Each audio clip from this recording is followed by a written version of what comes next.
Assalamualaikum warahmatullahi wabarakatuh. Hari ini saya akan mempresentasikan materi yang sudah dibagikan. Di sini materi arsitektur paralel. Di sini pengertiannya adalah konsep yang digunakan untuk meningkatkan kecepatan dan kemampuan komputer dengan menggabungkan beberapa unit pemrosesan atau elemen-elemen pemrosesan dengan tujuan meningkatkan kinerja dan efisiensi sistem. Kita lanjut ke jenis arsitektur paralel. Yang pertama, SISD, Single Instruction Single Data. Ini adalah jenis yang paling sederhana, di mana hanya satu instruksi dieksekusi pada satu data pada satu waktu. Yang kedua, SIMD, Single Instruction Multiple Data. Pada jenis ini, satu instruksi diterapkan pada beberapa unit data secara bersamaan. Bagian penting adalah unit pemrosesan data atau PU dan kontrol instruksi atau IC. Baiklah, kita lanjut yang ketiga. Di sini MISD atau Multi-Path Instruction Single Data. Pada jenis ini, beberapa instruksi beroperasi pada satu set data. Biasanya digunakan dalam skenario yang kurang umum. Yang keempat, MIMD, Multi-Path Instruction Multiple Data.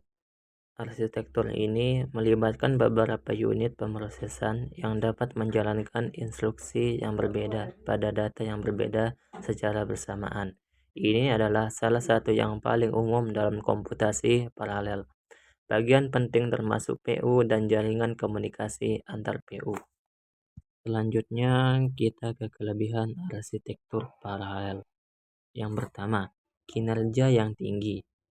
Arsitektur paralel memungkinkan komputer atau sistem untuk menjalankan tugas secara bersamaan yang dapat menghasilkan kinerja yang jauh lebih tinggi dibandingkan dengan arsitektur sekuensial. Ini sangat penting dalam aplikasi yang membutuhkan pemrosesan cepat seperti komputasi ilmiah dan grafika komputer. Selanjutnya, skalabilitas. Sistem dengan arsitektur paralel dapat dengan mudah diubah ukurannya dengan menambahkan lebih banyak prosesor atau node. Ini membuatnya ideal untuk mengatasi beban kerja yang berkembang seiring waktu. Selanjutnya, redundansi. Dalam beberapa implementasi arsitektur paralel, ada tingkat redundansi yang dapat mengurangi risiko kegagalan sistem. Jika suatu komponen rusak, sistem masih dapat berfungsi dengan bantuan komponen lainnya. Selanjutnya, kekurangan arsitektur paralel. Yang pertama, kesulitan pengembangan perangkat lunak. Menulis perangkat lunak paralel yang efisien dan bebas dari kesalahan adalah tugas yang lebih sulit dibandingkan dengan perangkat lunak sekuensial. Pengembangan perlu memperhatikan masalah sinkronisasi, perlindungan sumber daya bersama, dan pemecahan masalah yang rumit. Selanjutnya, scalability terbatas. Meskipun arsitektur paralel memiliki skalabilitas yang baik, ada batasan pada berapa baik suatu pada sistem dapat diperbesar dan terkadang peningkatan jumlah prosesor atau node tidak selalu menghasilkan peningkatan kinerja yang linear. Dan selanjutnya, konsumsi daya yang tinggi. Beberapa implementasi arsitektur paralel membutuhkan daya yang tinggi, terutama pada satu data besar. Ini dapat menghasilkan biaya operasional yang signifikan. Kita lanjut ke kegunaannya. Yang pertama, pemrosesan data besar. Dalam pemrosesan data besar, seperti analisis, big data, dan pembelajaran mesin, arsitektur paralel memungkinkan komputer untuk memproses dan menganalisis sejumlah besar data dengan cepat. Ini terutama berguna ketika data harus dibagi dengan tugas-tugas yang dapat dilakukan secara bersamaan. Selanjutnya, pemodelan 3 dimensi dan animasi. Industri film, animasi, dan desain grafis menggunakan arsitektur paralel untuk membuat efek visual yang rumit, model 3 dimensi, dan animasi dengan kualitas tinggi.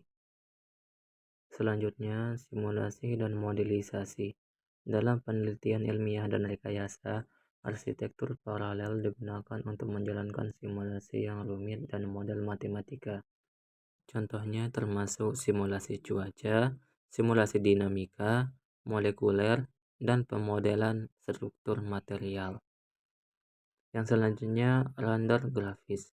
Dalam industri permainan video dan desain grafis, arsitektur paralel digunakan untuk meningkatkan kemampuan render grafis GPU atau Graphic Processing Unit.